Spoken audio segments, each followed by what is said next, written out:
শেখ হাসিনাকে যে খুব সহজে বাংলাদেশে এনে বিচার করা যাবে না, এই জিনিসটা কিন্তু আগেই অনেক রাজনীতিবিদ এবং বুদ্ধিজীবীরা অনুমান করেছিলেন এবং বাস্তবতার সাথে কথাগুলো মিলিয়ে দিয়েছিলেন। এবং এখন যখন বাংলাদেশের নির্বাহী আদালত ভারতের কাছে শেখ হাসিনাকে ফেরত চাচ্ছে, তখন কিন্তু অনেকগুলো সিচুয়েশন তৈরি হয়েছে। আগে থেকেই কিন্তু অনেকে অনুমান করেছিলেন যে ভারত শেখ হাসিনাকে বাঁচাতে নানা ধরনের আইনের ফাঁকফোকর খুঁজবে। এখন কিন্তু তারা সেই ফাঁকফোকরগুলো দিয়েই শেখ হাসিনাকে বাঁচাতে চেষ্টা করতেছে এবং তাদের ফাঁকফোকরগুলো শুনলে আপনিও ঠিক রীতিমতো অবাক হয়ে যাবেন।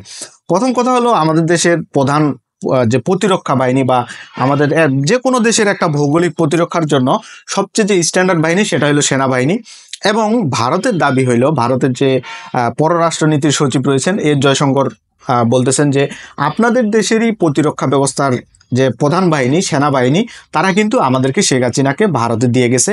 এবং শেখ হাসিনা যখন 5 আগস্ট ভারতে পালিয়ে যায়, 6 আগস্ট কিন্তু এই জয়শঙ্করই পার্লামেন্টে সবার সামনে ওপেনলি বলেছিলেন যে ভারতের মাটিতে পা রাখার আগে শেখ হাসিনাকে বহনকারী বিমানটি বাংলাদেশের সেনাবাহিনীর পক্ষ থেকে ভারতের সেনাবাহিনীর কাছে ভারতে ল্যান্ড হওয়ার জন্য অনুমতি চায় এবং ভারত সেটা অনুমতি দেয় এবং এর ফলেই কিন্তু শেখ হাসিনা ভারতে যেতে পেরেছে।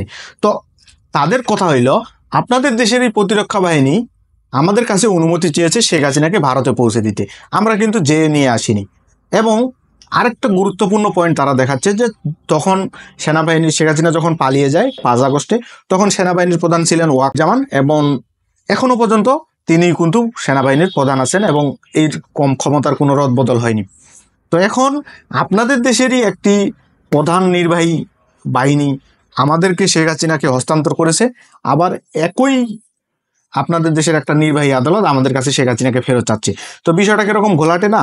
তো এখন আরেকটা পয়েন্ট তারা দেখিয়েছে যে শেখ হাসিনা কিন্তু আমাদের অতিথির মতোই, কারণ 5 আগস্ট যখন শেখ হাসিনা ভারতে পদার্পণ করে তখন কিন্তু ওনার বিরুদ্ধে কোনো মামলা ছিল না। এই যে ওনার বিরুদ্ধে প্রাণহানি বা গণহত্যা বিষয়ক মামলাগুলো, এগুলো কিন্তু 5 আগস্টের পরে এসেছে।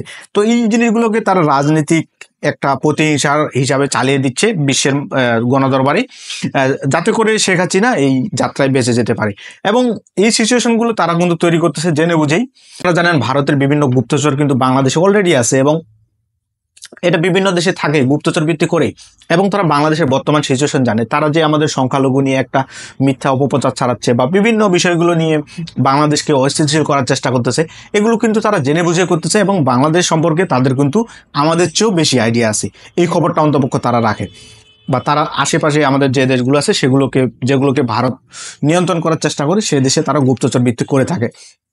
তো এখান থেকে আপনারা বুঝতে পারতেছেন যে শেখ হাসিনাকে বাংলাদেশে ফেরানোটা কতটা কঠিন হতে পারে, বা ভারত তাকে বাঁচাতে কতটা অগ্রগামী হইতে পারে, বা কতটা চালাকি চতুর মাথা খাটাতে পারে। তো এখানে আরেকটা বিষয় হচ্ছে, শেখ হাসিনাকে সেভ করার যে প্রধান কারণ আমি বলে মনে করি যে রাজনীতিক আশ্রয় বলে একটা জিনিস আছে। ধরেন আমার সাথে আলাদা কারো বন্ধুত্ব আছে এবং আমি যখন বিপদে পড়বো আলাদা বন্ধু আমাকে সেভ করবে, এটাই স্বাভাবিক। এবং আমার বন্ধু যখন বিপদে পড়বে আমি সেভ করবো, এটাই স্বাভাবিক। তো ভারত যখন শেখ হাসিনাকে আশ্রয় দিয়েছে বন্ধু হিসাবে, তো এখন যদি বন্ধুর সাথে বেইমানি করে তাহলে আলাদা রাষ্ট্রগুলো কিন্তু ভারতের উপর ভরসাটা হারিয়ে ফেলবে। এক্ষেত্রে তারা কিন্তু শেখ হাসিনাকে বাঁচানোর সর্বোচ্চ চেষ্টা করবে তাদের এই বন্ধুত্বের খাতিরে। তো আপনার কাছে বিষয়টা কি মনে হয়? শেখ হাসিনা কি দেশে এসে তার ন্যায় বিচার হবে, বা এই যে এতগুলো মানুষের গণহত্যা, এগুলোর সঠিক বিচার কি মানুষেরা পাবে? আপনার কাছে বিষয়টা কি মনে হয়? তো কমেন্টে জানিয়ে দিবেন।